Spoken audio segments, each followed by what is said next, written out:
we're going to start with the top news story of the day, especially for this community, and it seems for many other communities. Graham Platner, who is, until this past week, cleaning up on the main senatorial run, legendary crash and burn senatorial run so far for a Senate seat that is currently occupied by Susan Collins. Susan Collins is supposed to be this like moderate, but of course, she always votes along the party line. Yes, she always aligns with the Republicans. She's always very concerned, and she's also always aligned with the Republicans. Vanity Fair article regarding Platner. Graham Platner, main Senate candidate, says he's removed his Nazi tattoo of skull and crossbones. It's been covered up with some kind of Celtic knot with a dog on it because that's far more in line with my opinions that embattled Democrats. Vanity Fair in the wide-ranging interview. Dude, it'd be so funny if someone finds out that the second tattoo, the cover-up tattoo itself is also racist or something. Oh my God, I would lose my mind. Anyway, obviously everybody understands Susan Collins sucks. Any sort of seat that you can put a Democrat ass on in the Senate is good. It's better than having a Republican ass on that seat. Just make no mistake. This has always been my position. This will always be my position. Now, of course, the worst example of this is John Fetterman, who has become a Republican with a Democrat with a D next to his name. And a lot of people are afraid that Graham Platner is going to become the same person. They think Graham Platner is a John Fetterman, and they are afraid of him becoming more of a John Fetterman if he were to win the race. So some people are getting ahead of this. You are washed. This is worse than Fetterman, you idiot. I am not defending Graham Platner, but obviously no one is going to listen to me as they haven't yesterday. I mean, I did a video on this. I covered it extensively. I think it was like for 3 hours or some shit. And people are just going to make up their own minds about what I'm saying no matter what. I think that there is obviously a big L here. The big L being that proper vetting is required. Proper vetting for candidates like this is obviously required. There are certain things that are understandable as red lines. A Nazi tattoo on your fucking chest is an understandable red line. This is exactly what I said yesterday. And this is still what I am saying today. What the fuck are we talking about? Are you kidding me? Now, having said that, there is still something about the way liberals are behaving around this that I think is not that bad, okay? And the reason why I say that is because I think the liberals, by and large, it seems, have been fed up with establishment Democrats. And if someone like Bernie says, this is my guy, liberals, boomer liberals, who under no circumstances in the past, in numerous other election cycles, would have ever aligned with Bernie and a hand-picked Bernie candidate over someone like Janet Mills, are saying, nah, fuck that. We need to do something different. I like that because, as I said yesterday, imagine if someone did not have Blackwater in their CV, in their resume, or a Nazi tattoo on their chest. The sky's the fucking limit at that point. If you had a candidate that had the same platform, or maybe even more overtly anti-American militarism, for example, and was a person that did not have a Nazi tattoo on his chest, or a person that also did not do 4 tours and then join fucking Blackwater in 2018, then sky's the limit. Seeing a lot of libs defend Platner over the establishment pick Janet Mills because he has left this platform, and it seems like they're tired of the status quo electability arguments of the Dems. Now imagine if you had a candidate who didn't have a Blackwater CV and a totem cough. Now the Blackwater CV doesn't even matter all that much to liberals by and large, and I think that's more so a thing here. That's more so a thing in our community, in our spaces, on leftist spaces, understandable level of scrutiny. But all of these things combined and then matched up against his background, matched up against his private correspondences on Reddit, paint a rather interesting story. Having said that, it's understandable that a lot of people are like, I'm out. But what I'm more invested in here is the way that liberals are responding to it. Now, we'll see what the polls show. It does seem like, at least initially, that many liberals are saying, nah, fuck that. We're with them. We're riding with Platner. And I think that's very interesting, especially when there is an alternative, a centrist alternative that's 77 years old. Her name is Janet Mills, 2-time governor of the same state. An alternative that was hand-selected by the establishment Democrats. This is very important, okay? This is very, very important. Make no mistake. Let's take a look at how MSNBC's Morning Joe is covering the matter. New piece about that race up in Maine, the Senate race. A Democratic candidate there putting the party's interest in younger and fresher candidates through a stress test after his controversial social media comments have surfaced lately, along with images of a tattoo. Nearly 10 years ago on Reddit, Graham Platner wrote about how as he's gotten older, he's become, quote, a communist. He also made disparaging comments about police and minimized challenges faced by military members in reporting sexual assault. As for that tattoo, Platner revealed he has a skull and bones similar to what was worn by the SS on his chest. Platner has apologized, but now appears to be leaning into the controversy. Dave, you got some new reporting on this for Semaphore. What can you tell us?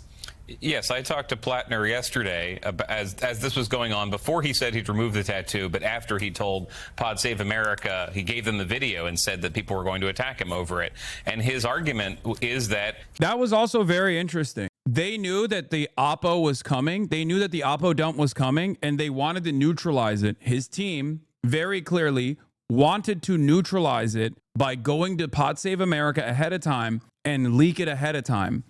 It's interesting because that means that they knew that this was coming down the pipe, but he didn't actually say, like, that means that there was awareness that this is a Nazi tattoo at that point. But he still didn't actually say that he was aware until, the Oppo was coming out. And I think one of the first things he should have done, it was like, yeah, as soon as we figured out that this was like a Nazi tattoo, it's crazy. I know it sounds like 20 years of not knowing that it was a Nazi tattoo. I know you're not going to believe me on this. Unbelievable, because it is unbelievable. But I'm getting it removed, right? I mean, he did say it after the fact, but still. he is a different kind of Democratic candidate, and the Democratic Party will suffer if it tells men, he's 41, men who grew up online, who posted some things that they regret, that they're not allowed in politics ever. I will say, totally amoral Democratic consultant hat wearing moment for me would be if there is a way out of this, and I don't know if he will be able to recover from this, but if he does recover from this, that is majorly beneficial for left flank candidates, actual leftist candidates that don't have this fucking insane background to thrive all around the country. And the best possible way to defend against this obvious indefensible action would be to say, oh, it's just like cancel culture. It was young, dumb, and stupid. There is one thing that a lot of people are talking about. Dude, stop, man. Just divorce yourself from this dumbass already. Guys, as long as I continue covering this story, if you guys are going to keep saying, no matter what I talk about, like, oh, you're defending Graham Platner, I'm not going to be able to get anything done here, okay? I'm not defending him. You don't have to support Graham Platner. I don't care, okay? I don't care. My job as a political commentator is to analyze the way people are looking at these sorts of newsworthy incidents. Okay, that's it. Please stop being fucking stupid about this shit. Your community can be really insufferable sometimes. The people who are chirping are likely never fucking vote anyway. I know. It doesn't matter. It doesn't matter. It doesn't matter. It doesn't matter. None of this stuff matters. Like, even when I put my fucking Dem consultant hat on, if I were to wear the Democratic Party consultant hat on, his response and washing this away or hand waving it away, even if it's like the most severe thing, if he can withstand that, that means that there is tremendous amounts of goodwill and capital being afforded to left flank candidates. Think about what this means. That's all I'm saying. I'm not talking about how, this is Graham Platner is the fucking best. All right, let's continue. As he's confronted with these questions, he has a lot of support among progressives, including Bernie Sanders, who told Semaphore yesterday he's sticking with Platner. A lot of progressives who think there is a double standard here, that their candidates are grilled and asked to explain away things that are not problems for other people, and also sincerely that people born after 1980 are going to run for office with a sketchy online record. That is how he is trying to package everything. I was going to say, this is the other conversation that I've been having with people in the media as well, is that they're saying, look, if you don't want fucking boomers to be elected, if you want someone who's younger to be in a position of power ever, going forward, all of their social media profiles cannot be considered a burden, because everyone under the age of 50 has like extensive social media footprint, unless they're like, I don't know, Zoran Mamdani and have like a clear-cut agenda and have aspirations for office down the line or something. You know, that's such a ridiculous argument. It's just not true. I don't think it's I mean, this is not in defense of Graham Platner. I'm not defending Graham Platner. Please stop yelling at me. I also don't even think his Reddit profile is irredeemable. I think his Reddit profile actually shows his Reddit profile is the only redeemable quality from my perspective, in spite of all of the other shit that has come out. Overall, people looking at social media profiles and making a lot of assumptions or like yelling at people due to their social media profile is going to be a much more common thing. He said that I'm a real person and this shouldn't be a problem. And the reason progressives are a little bit confident, he has the same media teams, so some of the same strategists as John Fetterman in 2022, as Zohran Mamdani right now. Both of them dealt with controversies. Mamdani's on debate stages renouncing his old tweets. They think there is a way past this, and they frame it all as I'm only getting this attention, this criticism because the establishment doesn't like me. Final thing I'd say about that is there's some Trump envy. That is how Trump and a lot of Republican candidates have gotten through scandals, by saying, yes, I'm not perfect. I'm like you. I've said some things I regret, and that makes me a more authentic, normal person. That has worked for Trump. It has not worked for some Trump-like candidates. I'm going to be honest, like, while I am more worried than ever before that even if he were to win, that he is likely to be a very malleable, possible John Fetterman-style candidate. In the absence of any sort of alternative here, you're just kind of, Mainers are kind of locked into this.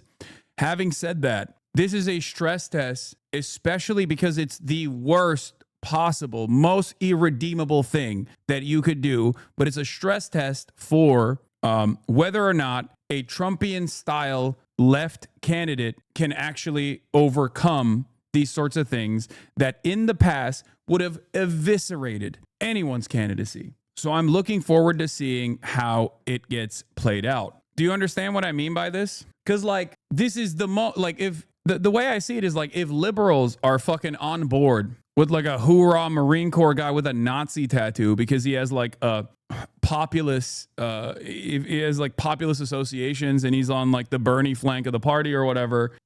If liberals are on board with someone like that, then a candidate that has like no stains on his fucking reputation, they should be actively going out to battle for. And the example I will obviously use is Dr. Abdul El Sayed. Dr. Abdul El Sayed is another early Bernie-crat. Okay, an early Bernie pick, has been very critical of Israel, has not shied away from that, and also simultaneously does have a completely untarnished reputation. My big fear is that liberals will look to someone who, no matter how fucking far right their signals are, they end up saying, no, I'm in the tank because everyone else is super racist. Everyone else is super racist. This will be helpful. This will be helpful. And then when there is a really good candidate out there, right, who is also a champion of progressive values, they will just say, I don't know about this guy. All right, let's continue. Finding and highlighting in some of these races more relatable to actual voters in the state. What is he saying, though, about that tattoo? He was on Pod Save America,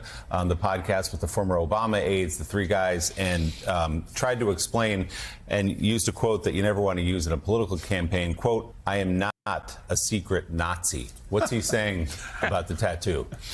Yeah, the short version, he got this skull tattoo with fellow Marines in Croatia. He was not fully mentally there when he did it. He never removed it. The discrepancy in the last really 24 hours that was his story to Pod Save America. Jewish Insider reported, his story to Pod Save America included, he didn't know about the associations of the symbol. Jewish Insider reported that somebody who knew Platner a decade ago said he did know the associations. And him now saying that he's going to remove it, that complicates it. It went from something that he was comfortable showing off for a long time and joking about to something that he is ashamed of and going to remove. He had deleted his Reddit account years before entering this race. And that is some of the paradox here. One, he is saying, I made mistakes and that makes me normal. Two, yes, they're terrible mistakes and I'm ashamed of them and need to do something to wipe them out. And again, the reason progressives are saying, let's give him a chance here is because this started unfolding right as Janet Mills, the governor of Maine, got into the race with the support of Chuck Schumer. That is how they see this. If it is opposition research, if it is connected at all to the D.C. establishment, no matter what the facts are, it is suspicious. That is how progressives view this. And I've seen very few people in the influential progressive commentary space or the endorsers of Graham Platner say this is a problem, because they look at Republicans and say how would they do this? They would maybe apologize. They would maybe reframe it, but they would say this is only happening because the establishment doesn't like me. That is the default, and that was interesting here. The Pod Save America was a platform for him to try that out. He tried it. He said it to me too, in a different, I think, more intense way. That's what they're going for. Yeah, Dave, you make a great point about how the circumstances of these revelations are called into question, although some Dems have noted to me this also might point to some insufficient vetting of this potential candidate in the first few weeks of his launch. Although we should note, I mean, you're making a great point also about how Republicans seem to just plow forward. We did just have an example, though, of Paul Ingrassia not being able to do so, in part because the word Nazis attached. So this would still seem to be a third rail here. There is a double standard here, but it's a warranted one. Not that I give a shit, but liberals seemingly do give a shit about that, which is that, yes, if someone is fucking signaling that they are a Nazi in private correspondence and they're running for the Nazi adjacent parties' positions of power, yeah, that's a little bit more fucking significant. Having said that, of course, the very fact that he is Blackwater and also fucking four-tour Marine machine gunner, that in and of itself also causes people to understandably assume perhaps there is more to this story than we thought, as far as like what his true opinions are. That's it. It's because people are not devoid of context and nuance. Okay, it's just like you look at a guy and they're running for the Republican Party, like their ambitions are higher office in the Republican ecosystem. Then yeah, no shit, people are going to be like, well, you said the quiet part out loud, brother. You know, you're being so annoying covering this shit. Please shut up and do the real news, says cynical bastard. Please stop giving trolls what they want on this story, man. It's so annoying to see you cover it. Yeah, I'm going to keep doing what I'm doing. If you don't like it, you don't like it. Let's take a step back. Talk to us a little bit more about this sort of generational clash, because this Maine is being held up, much like the New York City mayor's race, where you have a young Mamdani and an older sort of veteran establishment character in Cuomo. Here you do as well in the Senate race, Mills and Platner. These races do seem representative of this real struggle the party is going through right now, post-2024. Well, one thing Democrats deal with in particular, Republicans don't, is that also, they lost. It is funny when people are like, bro, I can't believe you're just like covering the story that is running headlines today and yesterday as well.